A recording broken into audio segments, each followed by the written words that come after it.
जय हिंद। जैसा कि आप लोगों को पता है कि सीआरपीएफ एससीएम का रिजल्ट आ चुका है और इसकी टाइपिंग भी आज से शुरू हो गई है। अब जो इसके टाइपिंग के रूल्स हैं और जैसे टाइपिंग कराई जा रही है टाइपिंग सेंटर पे, वो तरीका हम आपको इस वीडियो में क्रमवार बताने वाला हूं। आप जरूर इस वीडियो को एक बार देख लीजिएगा, जिससे आने वाले समय में आपके जो टाइपिंग डेट है उसमें आप खरे उतरें और अच्छे से टाइपिंग करें। कुछ बिंदु हैं, उन्हें आपको ज्यादा ध्यान देने की आवश्यकता है, भले ही आपको कितने अच्छे तरीके से टाइपिंग आती हो। तो सबसे पहले आपको बता देता हूं कि जो टाइपिंग हो रही है वो मैटर के साथ टाइपिंग हो रही है। जैसे आपको एक मैटर दे दिया जाएगा, ऐसे आप साइड में रख करके कंप्यूटर में टाइप करेंगे और वो कंप्यूटर में जो टाइप करने वाला है उस सॉफ्टवेयर में आपका टाइमिंग चलता रहेगा। जैसे आप शुरू करेंगे वहां से आपका 10 मिनट का टाइमिंग स्टार्ट हो जाएगा। वो टाइमिंग 10 मिनट से लेके उल्टा चलता है, शून्य तक आता है। ये चीज आप जरूर ध्यान दीजिएगा। इस टाइपिंग में आप बैक स्पेस का इस्तेमाल नहीं कर पाएंगे। जैसे आप सोच रहे हो कोई गलती हो जाती है तो हम बैक स्पेस क्लिक करके हम उसे मिटा लें, तो मिटेगा नहीं, ये ध्यान दीजिएगा, आपका टाइम वेस्ट हो जाएगा। तो आप टाइपिंग कर रहे हैं तो टाइपिंग आप करते चले जाइए। और जो आपके सामने पैराग्राफ दिखता है कि पैराग्राफ आपको बनाने होते हैं ऐसा लगेगा, तो आपको वहां पे पैराग्राफ बनाने की आवश्यकता नहीं है। आपका काम है सिर्फ टाइपिंग करते हुए चले जाना है। और आप जैसे नेक्स्ट आ गया, फुल स्टॉप आ गया, तो आप स्पेस एक देना है। पैराग्राफ के लिए डबल स्पेस मत दीजिएगा, एक ही स्पेस देना है। एक स्पेस देकर के आप टाइप करते रहो। जैसे आप टाइप कर रहे हैं नॉर्मली, वैसे ही आप टाइप करिए। आप लोग एक चीज का और ज्यादा ध्यान दीजिएगा कि गलती ज्यादा नहीं करनी है। भले ही आपकी टाइपिंग 350 वर्ड, जो इंग्लिश टाइपिस्ट हैं और जो हिंदी टाइपिस्ट हैं वो 300 वर्ड टाइप कर पाए, लेकिन गलती 15 और 17 से अधिक न जाए, ये ध्यान देंगे तो आप क्वालिफाई रहेंगे। और जो डबल लाइन टाइप कर देते हैं उसका भी ध्यान दीजिएगा। कहीं कहीं आपसे मिस हो जाता है कि लाइन ए वाली टाइप करनी है कि ए वाली। अगर लग रहा है कि आपको मिसिंग हो रहा है तो आप मैटर से देख करके सामने अपने कंप्यूटर के स्क्रीन पे देख करके मिला करके ही टाइप करें, तभी आप एक अच्छे तरीके से टाइप कर पाएंगे। तो जैसा कि आप लोगों को पता है कि इसकी टाइपिंग बहुत कठिन हो रही है। कठिन का मतलब आप लोग को पहले भी बताया था, जितनी मैं पिछली वीडियो बताया हूं उसमें सभी में क्लियर स्पष्ट कर दिया हूं कि इस तरीके से टाइपिंग होती है। तो इसमें टाइपिंग जो हो रही है बहुत टफ हो रही है। तो सीआरपीएफ का जो सॉफ्टवेयर है वही टफ है। तो आपको जैसे बताया गया है कि 400-500 में से 3-4 पास होते हैं, और कहीं कहीं ऐसा होता है कि अच्छे टाइपिस्ट हैं तो 500 में 10-15 भी पास हो जाते हैं। हमें नहीं लगता है कि किसी सेंटर पे 10-15 पास होते होंगे, तो 10 से कम या तो 5 से ही कम रहते हैं।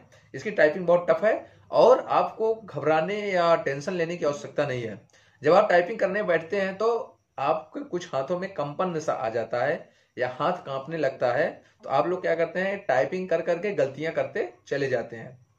तो जब आप टाइपिंग कर रहे हैं, अगर आप टाइपिंग करते समय अगर आपके हाथ में घबराहट से कंपन आ रहा है या आपका हाथ कांप रहा है, तो आप अपनी टाइपिंग को चाहे एक एक अंगुलियों से करो, थोड़ा सा अपने मन को एकाग्रचित कर लो, तब करोगे तो आप टाइप अच्छे तरीके से कर लोगे। अगर घबराहट में टाइपिंग करते गए तो आपकी गलतियां स्टार्टिंग में ही पूरी हो जाएंगी, तो आप आगे फेल हो जाओगे। तो इस चीज से बचना है। तो जो सीआरपीएफ के माध्यम से टाइपिंग हो रही है आप इस पे जरूर ध्यान दीजिएगा। यहाँ पे हाफ मिस्टेक फुल मिस्टेक का आप मत लीजिएगा कुछ।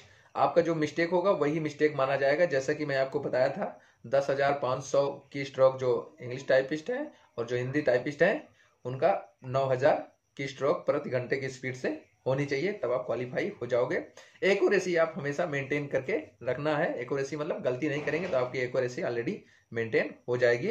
तो वही है, आप जैसे बोलते हैं ना हॉपलेस, हॉपलेस नहीं होना है। परीक्षा केंद्र पे, टाइपिंग केंद्र पे हॉपलेस नहीं होना है, तो आप 100% पास हो जाओगे जो टाइपिस्ट हैं। और जो टाइपिस्ट नहीं है उन्हें तो फेल होना लाजमी है, आप लोग को पता है।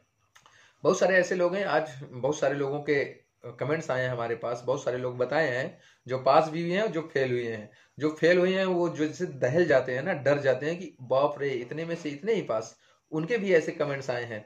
और आप में से उनके भी कमेंट्स आए हैं जो क्वालिफाई हुए हैं, उनमें से मेधावी हैं। 400-500 में से 2-3 पास हुए हैं, उनमें से एक बंदा, कोई 2 बंदा, 4 बंदा मुझे भी बताया है, जैसा कि मैं आप लोगों को बताया और पहले इंफॉर्मेशन उसकी दे दिया।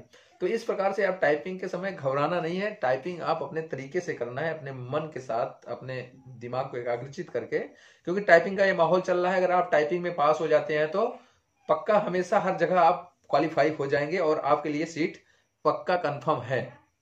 टाइपिंग में ही फेल हो जाएंगे तो आप आउट हो जाएंगे। ये आपको पता होना चाहिए कि जिस तरीके से अभी टाइपिंग का स्कोर चल रहा है, जैसे आप देख रहे हैं उसका औसत, उसके अनुसार तो जैसे आपकी 1320 पोस्ट है वो भी नहीं फुल हो पाएगी। तो आप ये अनुमान लगा लीजिए कि जब इस तरीके से टाइपिंग हो रही है, इतना टफ है, तो आप अगर टाइपिंग में पास कर लेते हैं तो आपका सिलेक्शन श्योर है। तो वीडियो इन्फॉर्मेटिव लगा तो वीडियो को अपने दोस्तों को ज्यादा से ज्यादा शेयर करिए। यदि कोई चीज ना समझ में आई हो, यदि और किसी प्रकार का आपको डाउट्स है, तो आप हमारे इस वीडियो में कमेंट करके, लिख करके, चाहे जैसे टाइप करके हमारे पास भेज सकते हैं, और हमारे टेलीग्राम पे भी आप बता सकते हैं। सीआरपीएफ एचसीएम एंड स्टेनो 2022-23 और सोनू कुमार सीआरपीएफ एचसीएम नाम से जो टेलीग्राम चैनल है, और जो अपना इंस्टाग्राम है वो तो आपको मालूम है, ध्रुवी आरएस नाम से है, बेटी के नाम से है, उस पर भी आप संपर्क कर सकते हैं। तो वीडियो को जरूर शेयर करें, चैनल को सब्सक्राइब करना ना भूलें। थैंक यू, जय हिंद।